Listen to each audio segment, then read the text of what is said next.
What's good? It's your boy Trouble T Roy. Hit Don't Get Hit Boxing Talk. And we back with another one. I'm dropping two today, I guess, because I don't know. This is crazy. And it goes Errol Spence. I really wish you just left it alone.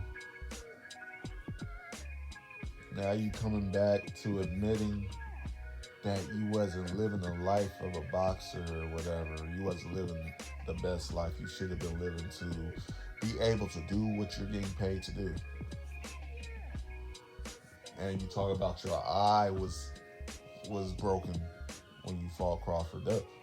What is it him or somebody I seen? I saw this yesterday. I just looked at it and went to sleep, but I was just like, because y'all know I gotta get my sleep. But I saw this like yesterday. You know what I'm saying? Something about his eye cataracts, you know, magic shit or whatever. I don't know. So shit was wrong with your eye basically when you fought Crawford. That's why you couldn't see the punches coming. You couldn't see the jab, bro. You honestly could have just left it alone and said, look, this is when the rematch is going to be. Or could have said, look, I'm not going to do a rematch with him. I think I'm done with boxing. I think I've done enough. My family's good. I'm good. I'm more concerned. I'm more protecting myself for my own health. That way I could be around for my children and my girl and all that stuff. Not you. I was. It was cool when you wasn't. You're not saying nothing. I mean, you went through the fight. You took the fight. You made the fight happen. You did your part. Things didn't pan out the way you planned, and that was okay. That was fine. Leave it there. The best man won. But you had to come back and start. I was applauding you for not making any excuses, even though you did somewhat say when you was talking about going up to 154, but it's like, whatever. And maybe y'all can make the fight at 154, or you could just come redeem yourself back at 147. That's between you and Crawford. But you could have left the eye thing out. Because it's like, come on, man. You guys are checked before the fights.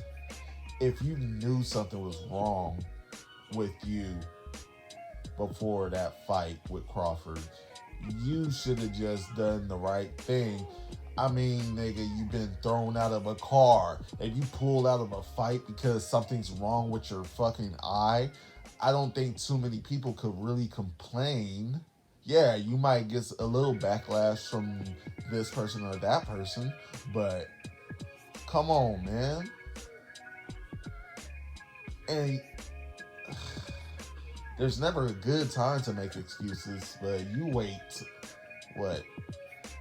almost half a year to finally speak up and say something was wrong with my eye. That's why I couldn't see the jabs. Like, really, my dude? You could have just left it alone at this point. People was already trying to say that about you anyways, which didn't make sense. It don't make sense because it's like, if something's wrong with you, then why fight? You made your decision. Live with it. But you had to come back, and I don't know if somebody triggered him to say that or whatever the case may be, but it's like you could have just left it alone. The bigger thing to me to do would have been just say, hey, you know what? He has my number. Ain't gonna be a rematch.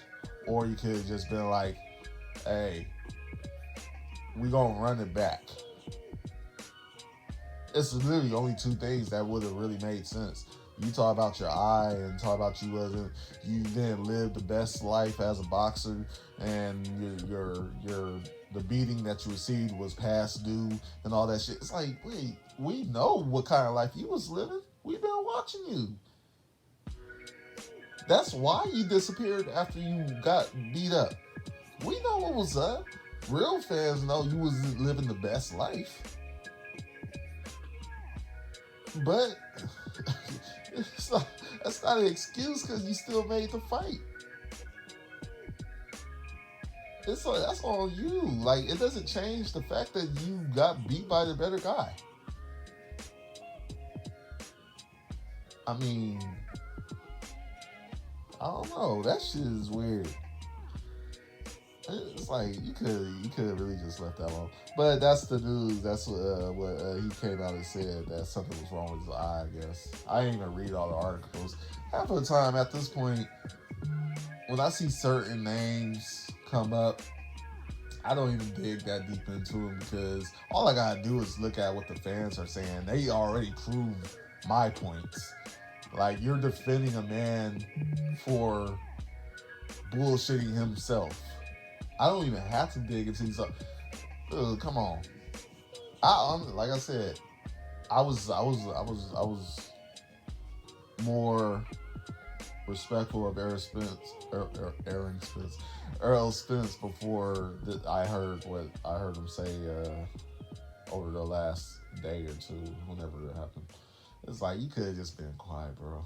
But that's what this game is turning into. A lot of guys that do more talking and got a lot of excuses, and rather than just be real and accept defeat and move on with your life. Decide what's your next move.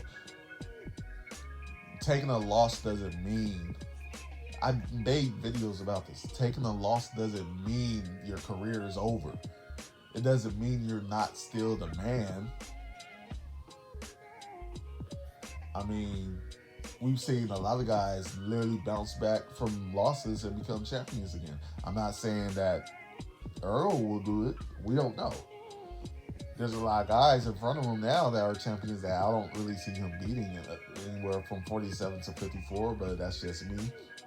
That's up for him to decide how much he really wants it, and you fans could decide that for yourselves. That's y'all opinions, but my opinion is I really don't see nothing for him after what he just had. Wait, you can go back up and rematch Danny Garcia.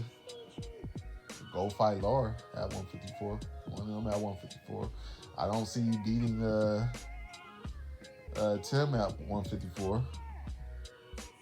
I definitely don't see you going up to 160 and beating Janabek. I mean, I don't see you staying at 147 and beating Boots. I mean, that's probably your best bet at becoming a champion again, but yeah, that's neither here nor there. We can see, but yeah, man. Yeah, I just had to do this one real quick. Anyways, like, comment, like, comment, subscribe, share, and all that good shit. It's your boy Trouble T Roy. Hit, don't get hit, boxing talk. Peace.